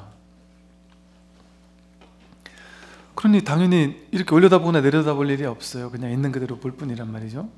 내 바깥에 사나 대지가 있음을 보지도 않고, 내 바깥에 사나 대지가 따로 있는 게 아니에요. 산에 봄, 여름 아름다운 풍경을 바라보면서 감동을 하는 한 사람이 있어요. 근데 어떤 사람은, 그 옆에 있는 한 사람은 그 눈앞에 아주 아름다운 풍경이 펼쳐지고 있는데도 불구하고 그것을 감동하면서 받아들이는 것이 아니라 생각 속에 사로잡혀서 온갖 스트레스를 받으면서 막 생각하고 있다. 그럼 그 사람에게는 이 아름다운 산하대지가 없는 거예요. 제가 언젠가 산행을 할 때 이제 어떤 거사님 두 분이 이제 같이 이렇게 산행을 하시면서 오락가락하면서 자꾸 이렇게 몇 번을 겹치게 만나더라고요. 근데 이제 두 분이 이제 라디오 뉴스를 이렇게 켜놓고, 정치 뉴스를 켜놓고 이제 두 분이 이제 이런저런 대화 나누면서 올라가기 시작하는 거예요. 윤석열이가 어쩌고 저쩌고 시작해서 뭐 옛날 문재인이가 어쩌고 저쩌고 시작해서 막 그런 얘기를 하면서 이제 라디오 내용 바뀔 때마다 이제 그 얘기하면서 막 이제 하면서 올라가는 내내 그 얘기를 하시다가 재료는 끝나지가 않아요. 여기서 계속 이 분별을 쌓아올려 주니까 라디오가 그거 가지고 얘기하고 저 얘기하고 내내 올라가는 내내 그러다가 앉아가지고 그 풍경 속에서도 계속 그 토론하고 앉아 계시다가 먹으면서도 소주 한잔 하면서도 계속 그거 하고 있다가 내려올 때도 계속 그거 하면서 내려가시더란 말이죠. 그러면 그분들은 자연을 만난 게 아니겠죠. 그냥 자기 생각 속에서 거느렸겠죠. 제가 그 극명했던 게 제가 도반들하고 히말라야를 갔었어요. 도반 스님들하고 히말라야를 한번 갔다 왔었어요. 근데 그때 히말라야 기약은 그냥 좋긴 좋았지만 히말라야 기억은 약간 희뿌옇게 좋았고 그 도반들과의 그 추억 오히려 그게 더 이제 재밌었던 기억이 나요. 도반들과의 추억이 기억나요 오히려. 근데 그 다음에 도반들 딱 빼고 혼자서 갔었단 말이에요. 혼자 가노니까 그때 비로소 히말라야가 눈에 들어오더라고요. 그 전에는 이 같이 갔던 그 추억과 뭐 이런 것들이 좋았던 거예요. 그것을 그 추억 여행을 떠났던 거죠. 어찌 보면 근데 이게 그대로 들어오더란 말이죠. 그러니까 내 눈앞에 자연이 있고 없고가 문제가 아니죠. 자연이 있으니까 자연이 보이는 게 아니죠. 나에게서 나오죠. 그것은 자연이 아름답다. 이건 어디서 나오? 자연에서 나오니까 자기에게서 나옵니까? 자기에게서 나오죠. 히말라야가 훌륭하다. 히말라야 갔다 온 사람은 다 훌륭합니까? 아니죠. 자기에게 그 준비가 된 사람은 그 아름다움을 보는 것이고 준비가 되지 않은 사람은 히말라야 가서도 인생 한탄하면서 인생 고민 얘기하고 있거든요. 제가 히말라야 갔을 때 이 직업병인 것 같아. 이것도 그 만난 사람이 전부 다 자기 고민 얘기. 왜 히말라야에 한 나이 좀 이제 들어가지고 오신 분, 유형이 있어요. 20대 젊은 애들이 온 친구들은 그냥 한번 가고 싶어 온 사람이고, 이제 한 30대 40대들이 이제 혼자서 온 사람들이 가끔 있어요. 그런 분들은 대부분 뭔가 한번 인생의 고비를 맛보고 회사 잘리고 막 절망하고 이혼하고 막 이래가지고 혼자 한번 너무 힘들어서 머리 식히러 온 분들이 은근히 계시더라고요. 그러니까 그분들은 잘 만났다 하고는 막 신세한탄을 얘기를 하시는데, 야, 이래가지고 히말라야 오시는구나 이분들은. 저는 거기서 그분들 또 상담해주고 있고, 그분들은 어딜 가나 어떻게 해야 될까 이 고민에 빠져 있는 거야. 어디 가나 인상을 팍 쓰고 있고, 그 해결되지 않은 그 문제를 안고 여기로 온 거예요. 이걸 다 내려놓고 온 게 아니고. 그러니까 이 연장인 거예요. 진정한 여행이 되지 못하고. 또 이제 제가 어제 말씀드린 것처럼 우리가 세상에 훌륭한 사람, 아름다운 사람, 멋있는 사람, 선한 사람, 이런 사람을 보고 와 대단하다고 이렇게 진심으로 찬탄해 주는 것도, 그 훌륭한 사람 세상에 없었습니까? 옛날에는 다 있었지만 내가 마음이 준비가 될 때 그 사람의 아름다움, 그 사람의 훌륭함, 그 사람의 어떤 경이로움, 이런 것들이 비로소 나에게 와닿기 시작하거든요. 그전에는 와닿아도 그게 질투의 대상, 나와 비교의 대상이었을 뿐이었어요. 그전에는 저 사람 잘났네, 나는 비참하네, 이런 식으로 상대적으로 그 사람을 만날 수밖에 없었단 말이에요. 그러니까 진정 그 사람의 훌륭함을 마주한 게 아니에요. 비교 대상으로 그 사람을 만났단 말이에요. 그런데 내가 마음에서 준비가 되면 그 사람을 진정으로 그 사람의 아름다움이 진심으로 수희 찬탄하고 진심으로 좋아해주고 진심으로 경이롭게 느껴지고 감동을 느끼게 되고, 그래요. 나와 둘이 아니라는 게 정말 자각이 돼요. 그래서 그 사람의 훌륭함에서 자기의 훌륭함을 본단 말이에요. 왜? 여러분, 상대방을 진심으로 훌륭하다고 찬탄해 줄 수 있는 사람은 그 준비가 된 사람이에요. 내 마음에 그게 없으면 그 상대방에게서 그 아름다움을 보지 못해요. 내 마음에 아름다움이 없으면 질투만을 하거든요. 그 아름다움을 보고도 질투만을 하거든요. 근데 내가 둘이 아닌 마음이 준비가 되어 있으면 상대방의 놀라운 아름다움을 드디어 비로소 담을 수 있는 내가 되는 거죠. 그러면 그것은 그 사람이 훌륭한 거예요? 아니면 내가 훌륭한 거예요? 내 마음이 훌륭한 거예요. 왜? 내 마음이 훌륭한 준비가 되어 있으니까 그 사람의 훌륭함을 비로소 볼 수 있단 말이죠. 이건 내 바깥의 일이 하나도 없어요. 이 세상에 다 자기 일이에요. 자기 일. 그러니까 자기가 준비가 되어 있어야 바깥의 그 아름다움이 공명하는 거거든요. 그래서 내면의 세계가 그대로 외부의 세계예요. 동등하게 공명해요. 그래서 내면에 무엇이 있느냐에 따라 바깥에 무엇이 올지를 끌어당깁니다. 자기 내부에 맨날 싸우고 짜증나고 남들을 미워하고 이런 게 있으면 싸울 만한 일들, 남들 미워할 만한 사람들이 자꾸 내 인생에 나타나겠죠. 근데 내 마음속에 세상은 참 아름답구나 하고 미워하는 사람도 없고 모든 사람을 아름답게 본다? 그러면 아름다운 사람들이 자꾸 내 앞에 나타날 수밖에 없겠죠. 그냥 단적인 예로 제가 옛날에 출가하기 전에는 뭐 5만 사람 다 만났겠죠. 근데 출가하고 늘 이 공부밖에 관심이 없으니까 만나는 사람 중에 공부랑 인연이 없는 사람을 제 인생에 별로 만날 일이 없더라고요. 이 공부하는 사람만 만나잖아요. 그런 것처럼 내면에 무엇이 있느냐에 따라서 내부가 외부로 투영되고 내 안에서 뭔가가 알아차려지는 것, 그걸 바깥에서도 알아차리는 거거든요. 그러니까 우리가 남들의 단점을 봤다는 건 내 안의 단점을 본 거예요. 그게 자기 안에 있는 단점이 보이거든요. 내가 아니까. 나도 나쁜 놈이니까 저 사람의 나쁜 놈이 확 보인단 말이에요. 그러니까 바깥이 따로 없어요. 내 바깥에 따로 있음을 보지 않는단 말이에요. 여기서 말하듯이 다 자기 내면이에요. 자기 내부예요. 내부. 안팎이 둘이 아니거든요. 그러니까 이게 다 자기 마음의 세계인 거예요. 이 세상이. 그러니까 만법 유식 이러잖아요. 만법이 이 세상 모든 것이 자기 인식이에요. 인식. 바깥에 있는 세상을 인식하는 게 아니라 세상은 있는 그대로 이렇게 있는데 내가 착한 사람은 착한 것들을 보고 살고 내가 나쁜 사람은 나쁜 걸 보고 살고요. 나에게 일이 없는 사람은 내 마음이 평등한 사람은 이 세상의 평등함을 바라봅니다. 이 세상이 내가 여기서 깨달으면 이 세상이 본래 깨달음이었구나라는 게 드러난단 말이에요. 이게 온통 법이구나. 이게 존재가 사람이 아니라 평등한 법이란 말이 전부 다 진리고 부처란 말이죠. 여기가 불국토죠. 그게 여기가 불국토죠. 그러니까 불국토를 어디 가서 찾을 겁니까? 서방 정토에 가서 찾는 게 아니란 말이에요. 자기 마음 깨달으면 여기가 불국토란 말이죠. 근데 마음이 어리석으면 자기 마음의 의식 수준에 따라, 그러니까 여러분 보세요. 내가 막 화를 잘 내는 스타일이면 화나는 사람을 계속 만나고, 이런 사람 있잖아요. 이렇게 어디 가든 계속 부딪히는 사람 있잖아요.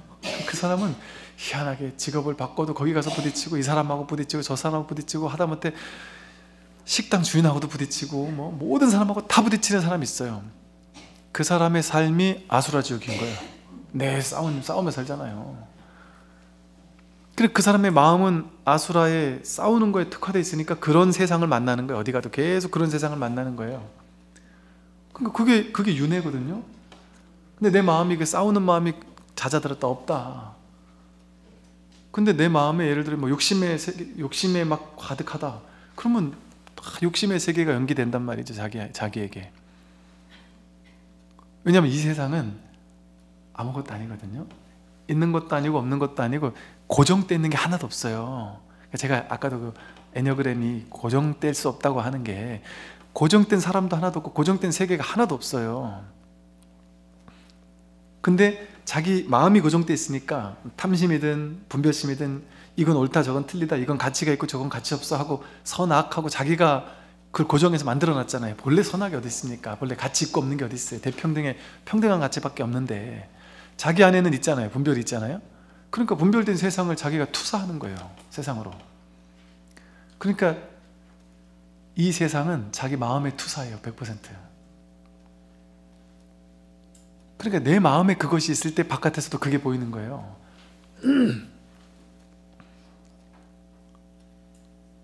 그러니까 이 세상에는 본래 아무 일이 없습니다. 근데 내 마음에 일이 있으니까 세상에 일이 있는 것처럼 보이는 거예요. 어떤 분은 정치에 너무 관심이 많은 정도가 아니라 죽을 것처럼 관심이 많아서 내 인생에 정치 빼면 말을 할 수 없을 정도의 분들이 계시거든요. 어떤 보살님께서, 약간 노보살님께서 저한테 오셔서 막 얘기를 하시면서 스님 법문 듣고 달라졌대요. 그래서 어떻게 달라지셨어요? 그랬더니 스님 제가 정치에 이제 초연해요. 이래서 그러면 옛날에는 이랬더니 스님 제가 이게 스님은 이해 못하시겠지만 저는 정말 이럴 수도 있나 싶을 정도의, 주변에서 보면 저보고 사람이 갑자기 확 바뀌면 이상하다 할 정도로 너무 바뀐 거래요. 어느 정도인데요? 그랬더니 저 멀리 부산에 있으면서도 서울에 대통령이 뭐 잘못했다고 이렇게 여기 집회 있잖아요. 네, 쫓아갔대, 서울까지. 누가 뭐 돈 하나 주는 것도 아니고 이런데 내가 이 신념 때문에 막 화가 나가지고 분노해가지고, 정치가 잘못되는 게 있으면 막 그냥 내 차비 들여가지고 올라가가지고 아는 사람 있든 못든 상관없이 프랭카드 본인이 만들어 가가지고 화가 나서 참을 수가 없더라는 거예요. 그래가지고 막 이게 내 인생은 이걸로 점철되어 있었다는 거예요. 근데 본문을 들으면서 그걸 안 한대요. 이건 충격적인 일이라는 거예요. 내 인생 어떻게 이럴 수가 있지? 싶다는 거예요. 정치는 아무 문제가 없습니다. 그리고 문제 있기로 따지면 인류 역사상 정치가 문제 없었던 적이 있었을까요? 없었어요. 원래 정치는 문제가 있는 거예요, 원래가. 그리고 문제라는 게 뭐냐면 이쪽에서 보면 저쪽이 문제고 저쪽에서 보면 이쪽이 문제인 거예요. 그러니까 항상 문제인 거예요. 왜냐하면 견해가 다르니까 문제인 거예요. 분별하니까 문제인 거예요. 원래는 문제가 없어요. 하다못해 그냥 톡 까놓고 지금의 세계는 어때? 우리 옛날에 비해서 탄압도 훨씬 적고 비판도 할 수 있고, 우리 되게 자율성이 보장되잖아요. 옛날 같으면 무조건 내려누르고 이러지 않잖아요. 잡아가고 그러지 않잖아요. 근데 지금은 오히려 되게 이렇게 참 좋잖아요. 오히려 살기 좋은 이런 나라란 말이죠. 그런데도 불구하고 옛날보다 오히려 더 막 흥분하기도 하죠. 즉 정치에는 문제가 하나도 없습니다. 사실은 내 마음에 보수든 진보든 어느 하나에 치우쳐가지고 이렇게 돼야 되라는 생각을 쥐고 있으면 정치가 난리 나는 것처럼 보이고, 이 대한민국이 무너질 것처럼 보이고, 대한민국이 적의 무리에 이제 잠식당할 것처럼 보이고, 그렇게 자기 환각에 빠져 있는 거예요. 그러면 뭐 아무것도 눈에 안 보이는 거에 가가지고 뭐라도 해야 될 것 같고, 그게 좋은 말로 하면 애국심이죠. 근데 좀 다르게 말하면은 그게 너무 과도했을 때는 자기 분별인 거예요. 자기 분별. 세상은 문제 있는 그대로 사실은 문제가 없어요. 근데 마음에 문제 있는 사람은 세상에도 문제가 있게 드러난단 말이에요. 지금 여기 부처님이 오신다면 부처님에게 세상 문제가 있겠어요?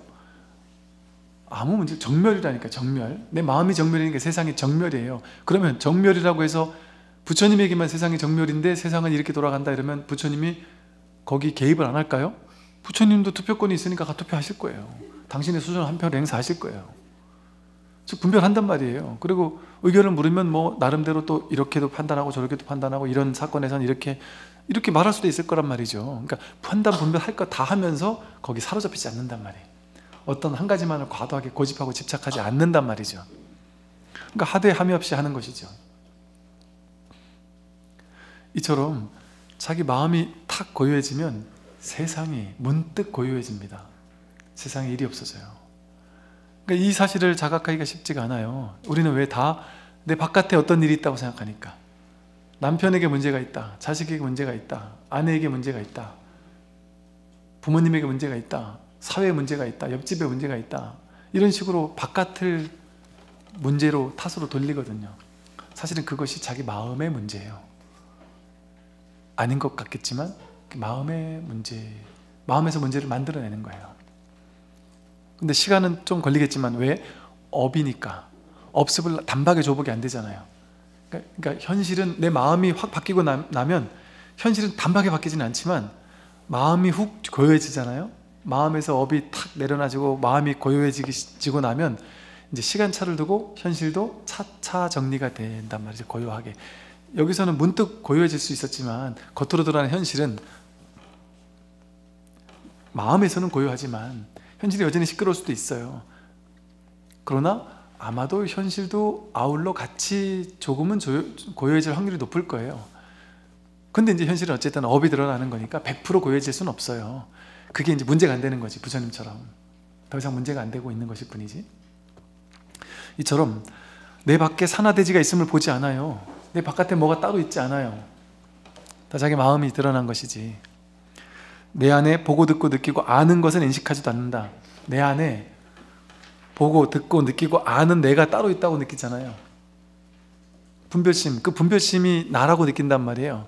내가 보고 나서 저건 나쁘네, 저건 좋네, 난 이렇게 인식해, 난 이렇게 알아 하고 이렇게 아는 마음, 이 마음이 나라고 착각한단 말이에요. 내 바깥에는 세계가 있고 내 안에는 나라는 고정된 자아가 있어. 그리고 그 자아를 식, 육식, 칠식, 팔식, 뭐 아레아식 이러잖아요. 무의식까지 합쳐서 그 분별 업식이 딱 저장되어 있는 거, 이게 나야. 자기 안에 이 아는 마음이 따로 있다고 생각한단 말이에요. 이놈이 나다 이렇게 생각한단 말이에요. 그런 내가 없습니다. 그런 자아가 없어요. 그건 인연 따라 생겨난 거예요. 그러니까 심리학 같은 데서 각종 검사를 하면은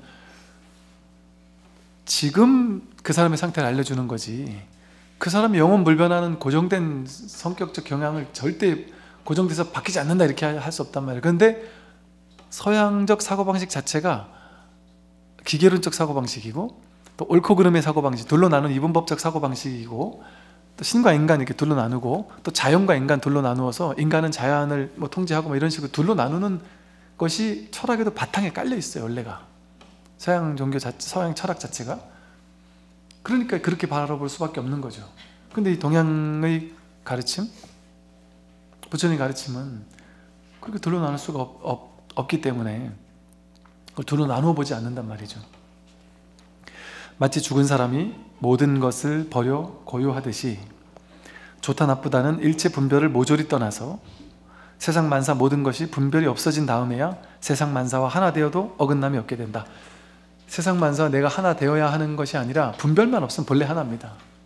내가 분별하니까 지금 얘를 따로 나라고 내세우니까 내 바깥에 따로 세계가 둘로 갑자기 쪼개지잖아요.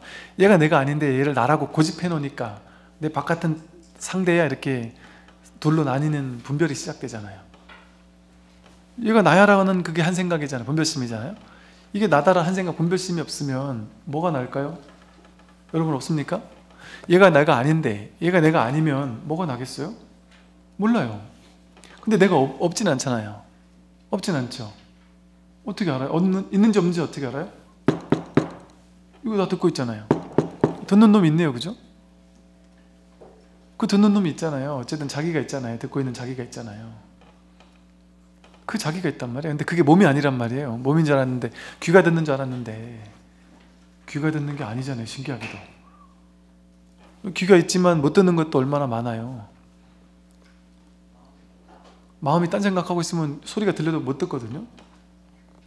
제가 전에 그 말씀 드렸죠. 제가 어릴 때 기찻길 바로 옆에 살았는데 기차 소리가 들린다는 사실 자체를 아예 모르고 살았어요. 우리 가족 전체가.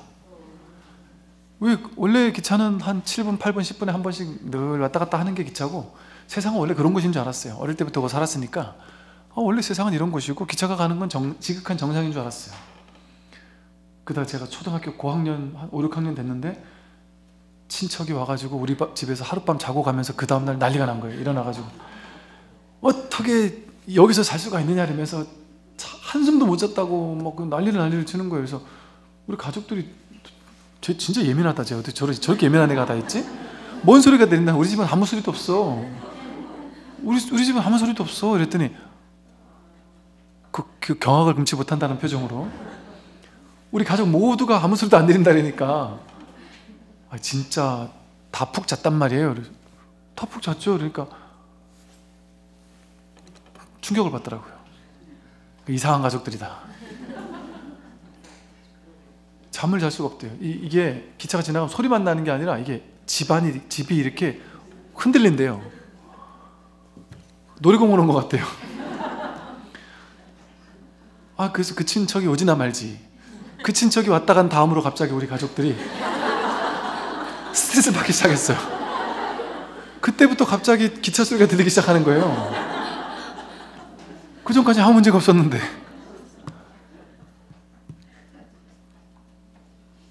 그러거든요. 층간소음 별 문제 안 되는 사람들이 많거든요. 근데 누군가 하나가 문제야 이렇게 시작하고 나면 갑자기 자기도 스트레스 덩달아 받기도 해요. 그러니까 이런 식으로 이거는 아니에요 스님, 그거는 내 문제가 아니고 저 사람 문제라니까요. 저 사람 꽝꽝거리는 그놈이 문제라니까요. 죽어도 나는 문제 아니라니까. 그 사람 문제라니까. 스님 왜 자꾸 피해자한테 가해자 프레임을 씌우십니까? 아마 이렇게 얘기를 하더란 말이죠. 자기에게서 나와요. 근원에서는, 본질에서는.